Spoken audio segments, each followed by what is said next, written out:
merugikan usaha. Secara harfiah, fraud adalah kata dalam bahasa Inggris yang berarti kecurangan. Tindakan kecurangan ini dilakukan dengan sengaja untuk menipu pihak yang terlibat dalam kerjasama.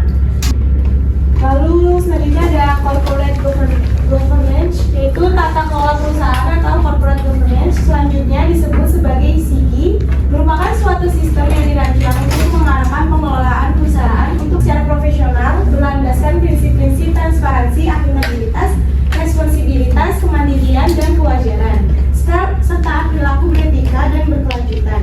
Tujuan utama dilaksanakannya SIGI adalah untuk mengoptimalkan nilai perusahaan bagi pemegang lainnya dalam jangka panjang. Perusahaan bertanggung jawab atas tindakan dan keputusannya kepada pemegang saham dan pemangku kepentingan lainnya. Lalu selanjutnya ada tanggung jawab. Tanggung jawab itu perusahaan harus bertanggung jawab atas dampak kegiatan bisnisnya terhadap lingkungan dan masyarakat. Lalu ada kemandirian. Kemandirian itu dewan direksi dan dewan komisaris harus independen dalam menjalankan tugasnya. Lalu ada kewajaran. Perusahaan harus bertindak secara adil dan wajar terhadap semua pemangku kepentingan.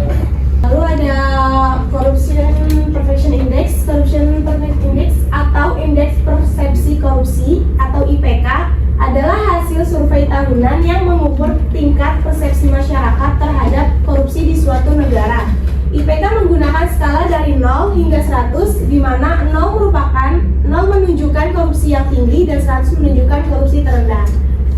IPK Indonesia itu pada tahun 2024, IPK Indonesia berada di angka 37/100, naik dari tahun sebelumnya yang berada di angka 34/100. Indonesia menduduki peringkat kelima di Asia Tenggara dengan IPK 37, naik 3 poin dibanding 2023. Indonesia menempati peringkat 99 dari 180 negara.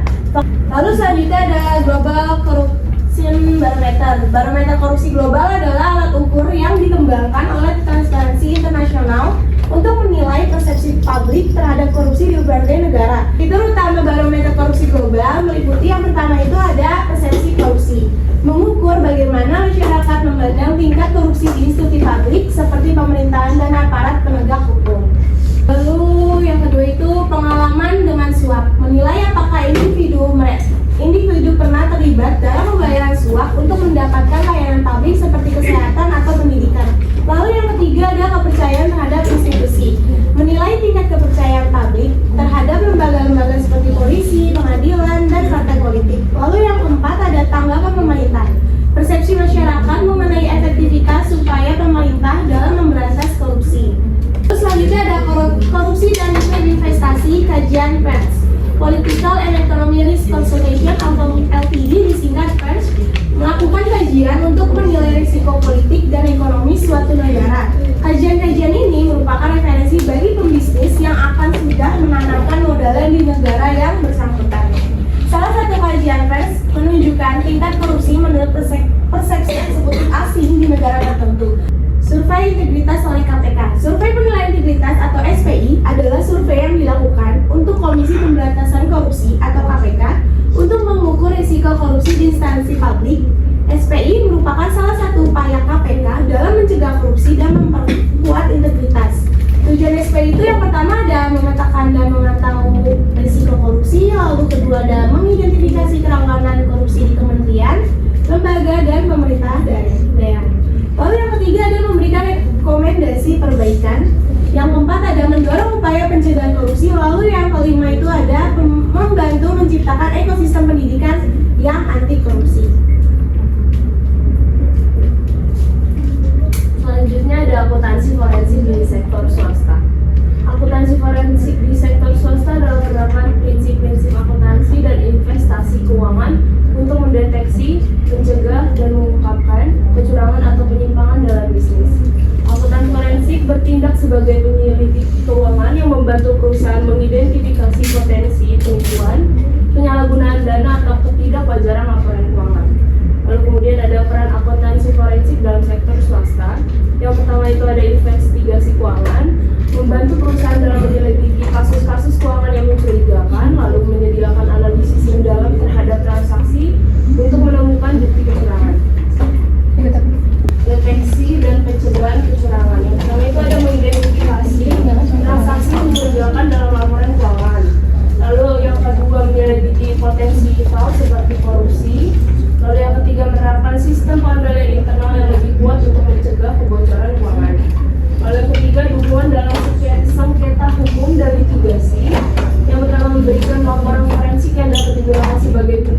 kasus hukum seperti sengketa kontrak atau perselisihan antara pemegang saham.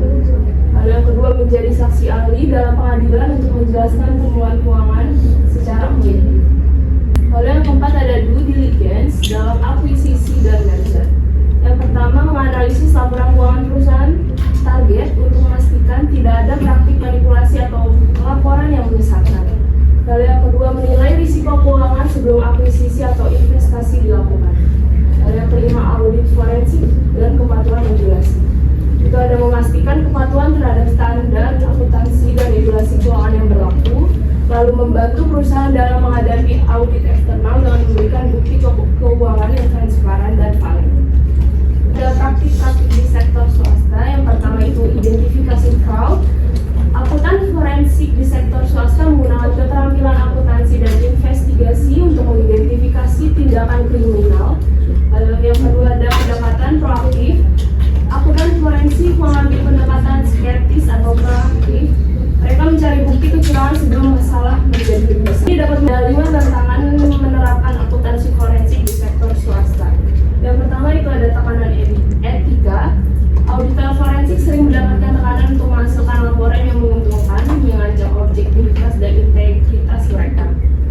Lalu yang kedua, ada biaya penerapan. Akuntansi forensik membutuhkan investasi besar dalam sumber daya dan teknologi menjadi kendala bagi perusahaan dengan anggaran terbatas. Dan yang ketiga, ada kompleksitas kasus. Kasus kecurangan yang rumit mempersulit investigasi, memerlukan keterampilan analitis dan pemahaman hukum secara akuntansi yang mendalam. Lalu yang keempat, keterbatasan tenaga ahli. Kurangnya profesional terlatih dalam akuntansi forensik menyulitkan perusahaan dalam menangani kasus kecurangan secara efektif. Lalu yang kelima, ada perkembangan teknologi. Auditor forensik harus menguasai analisis